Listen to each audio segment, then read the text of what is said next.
You've heard underdog stories, right? Well, let me tell you, this one is on another level.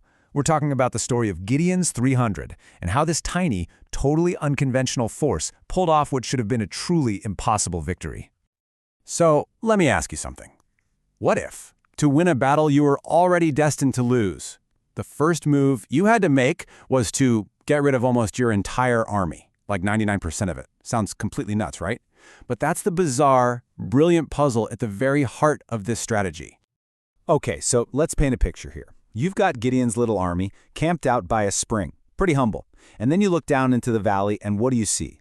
An invading force so huge, the text describes him as being thick as locusts. Their camels as countless as the sand on the seashore. I mean, we're not just talking about a battle here. This is an impossible standoff from the get-go.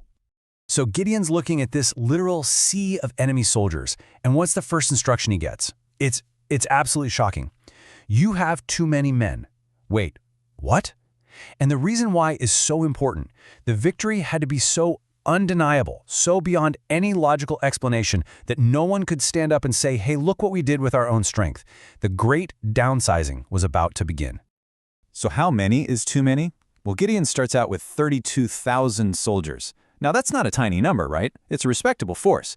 But you have to remember who they're up against. An army like sand on the seashore. So even with 32,000, they are hopelessly, impossibly outmatched. And folks, this is just our starting number.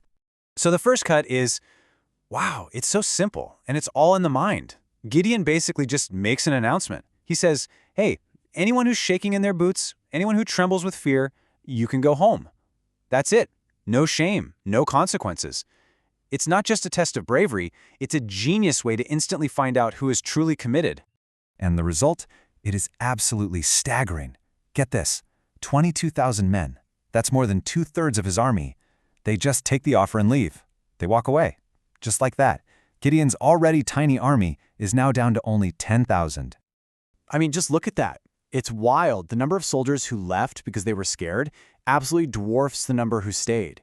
Which is one sentence. Gideon's army was gutted. And not by the enemy, but by their own choice. Okay, you'd think that's it, right?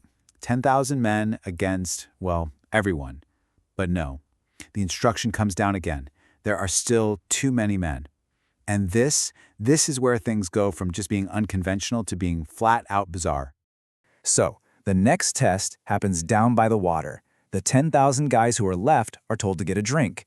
And the whole thing hinges on how they drink. It's so strange. The ones who get down on their knees and stick their face in the water, they're out, sent home. The only ones who make the cut are the ones who stay on their feet, alert and lap water from their hands. The ones who never let their guard down even for a second.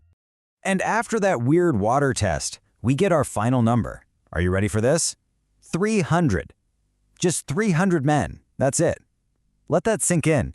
He started with 32,000 soldiers, and now he's left with less than 1% of his original army. And this is the tiny squad that's going to go up against that army as countless as the sand.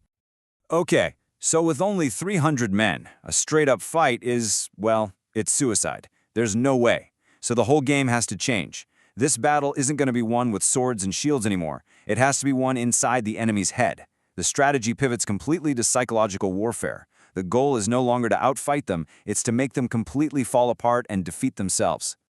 And then, right before they go in, Gideon gets this incredible piece of intel. It's almost like a sign. He sneaks near the enemy camp and overhears a soldier telling his buddy about a dream he had, and the friend's reaction is just pure terror.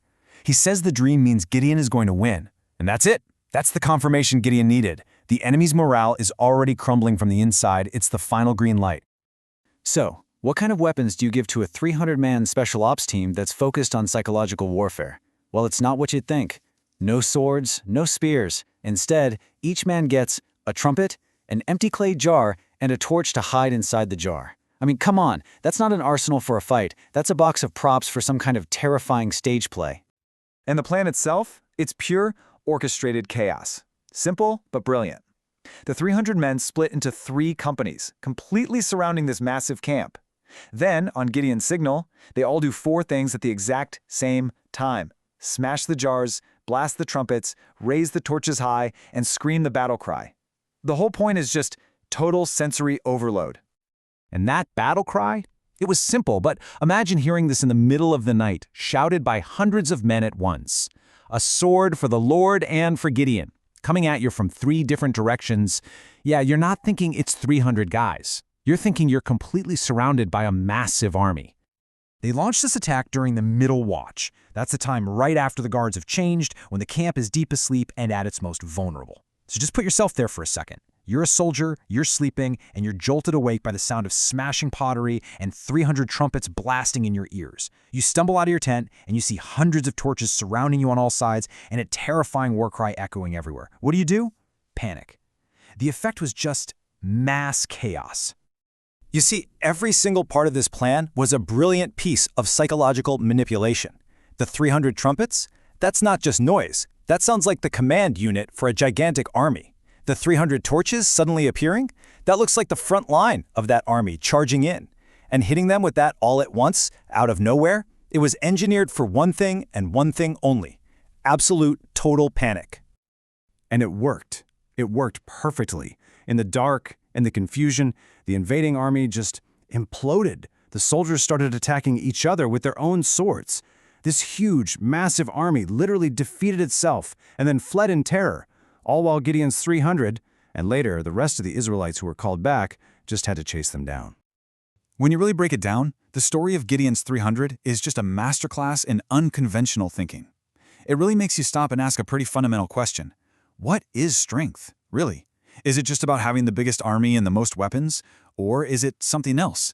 Is it found in courage, in creativity, and in the sheer audacity to pull off a perfectly executed, absolutely impossible plan?